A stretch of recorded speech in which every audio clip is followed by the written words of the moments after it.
Hi guys, wanted to send you a new update. I am now officially 43 days post-surgery, and last week I had my follow-up appointment with the surgeon, and all went well.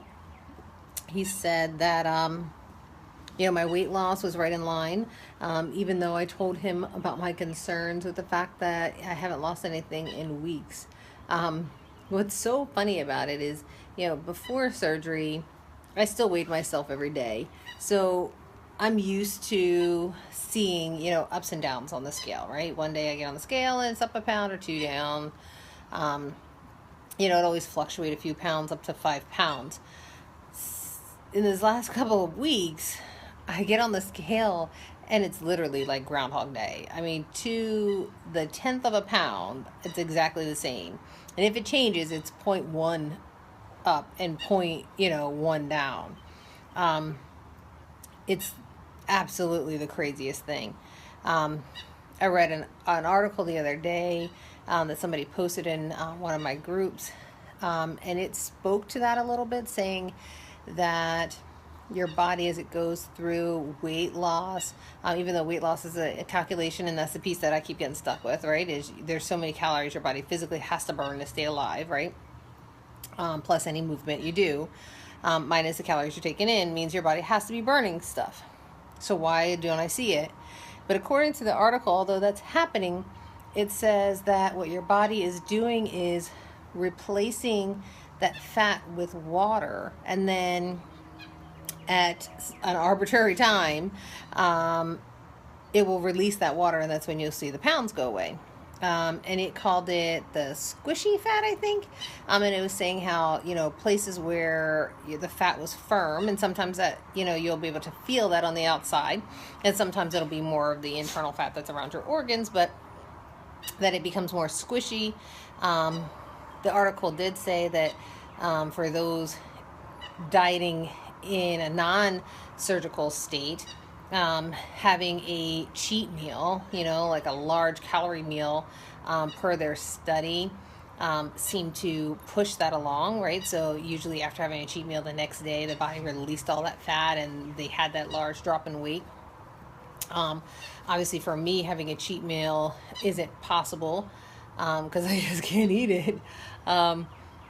So, I just have to give it time. And it does say that even without that cheat meal, it will happen. It's just that apparently it will, the cheat meal kind of helps to drive it a little bit.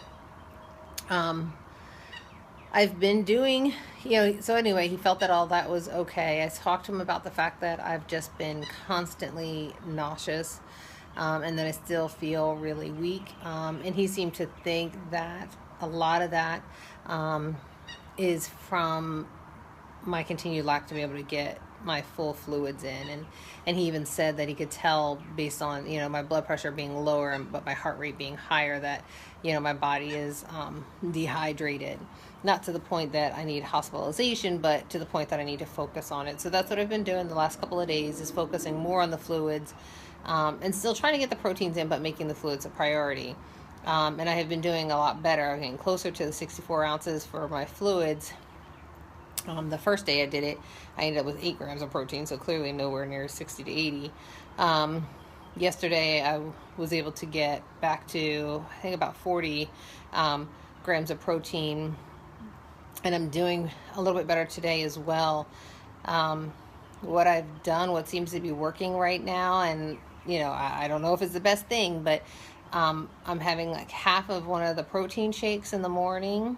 So those protein shakes are 25 grams, so it gives me about 12 and a half. And then a bag of the protein chips. They're only 5 carbs, but they give me 20 grams of protein. So between the two, that's already putting me at 32, 33 grams of protein. So, I don't know if that's the right way to be doing it, but it's the way that seems to be working to get me the most protein right now. And then, of course, I'm still trying to have an egg or some tuna or chicken or something like that.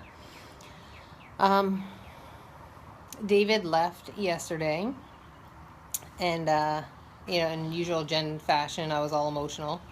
But today I got up, and instead of taking Emma just out back and putting her on the lead. I actually tried to walk her because I've been walking a lot more the last week or so, and I've been feeling pretty good doing so. My biggest concern with walking her, of course, is her seeing a cat or a rabbit or a duck or something like that and trying to go after it. So I walked her the opposite direction where there's less likely for that to happen.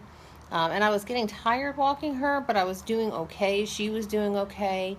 And then sure enough, I get 3 doors down from my house, and there is a flippin' outside cat just sitting out there.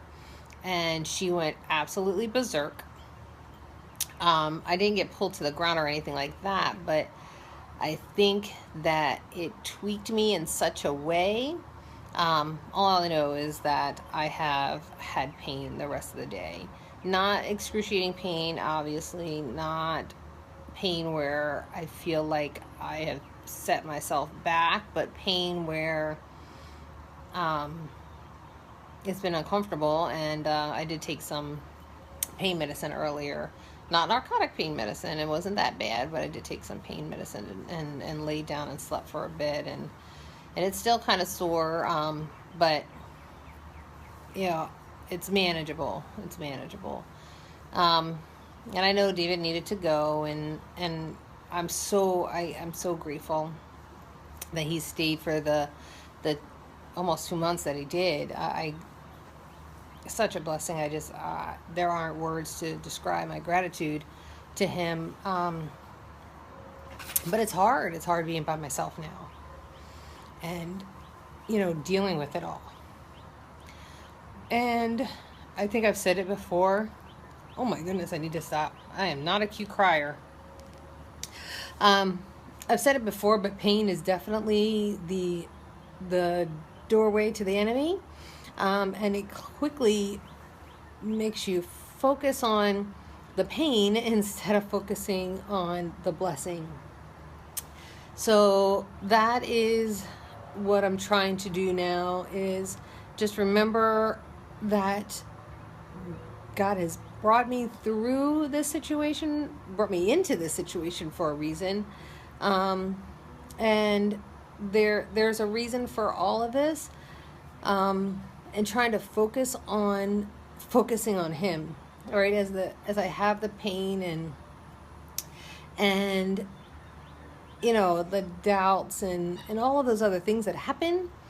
I'm really just trying to focus on what God can do, what he has done, what he is going to do, who he is, and the promises that he's made, and using that to get through it. So I am not going to sit here and allow all of you guys to see my ugly cry.